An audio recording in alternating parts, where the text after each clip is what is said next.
నిర్మల ఇలా అడుగుతున్నారు, నాకు డయాబెటీస్ ఉంది, నా ఏజ్ 35 years. డయాబెటీస్ ఉన్న వాళ్ళు దుంప కూరలు తినకూడదు అంటూ ఉంటారు కదా, ఇది నిజమేనా? తెలియజేయండి. హలో నిర్మల గారు, డయాబెటీస్ ఉన్నప్పుడు పిండి పదార్థాలు ఎక్కువ ఉండేటువంటి ఆహారం కొంచెం తక్కువ తీసుకోవాలి, అంతవరకు కరెక్టే.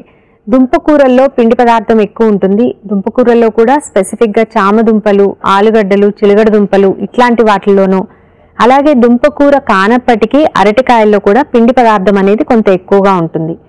బట్ ఇవి రెగ్యులర్గా మీరు అన్నం క్వాంటిటీ ఏమాత్రం మార్చకుండా దాంతో పాటుగా కేవలం దుంపకూరలు మాత్రమే తీసుకున్నట్టయితే కనుక పిండి పదార్థం కన్జంప్షన్ ఎక్కువ అవుతుంది, కాబట్టి మనకి బ్లడ్ గ్లూకోజ్ లెవెల్స్ ఎక్కువ అయ్యేటువంటి ఛాన్స్ ఉంటుంది.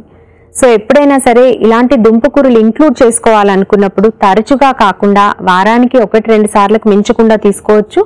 అండ్ అప్పుడు కూడా ఈ దుంపకూరల్ని వేయించటం కాకుండా వేరే ఏదైనా ఆకుకూరలు లాంటి వాటితో కలిపి వండి కానీ స్టీమ్ మీద కుక్ చేసి తక్కువ క్వాంటిటీలో తీసుకోవటం కానీ ఇట్లాంటివి ట్రై చేయొచ్చు.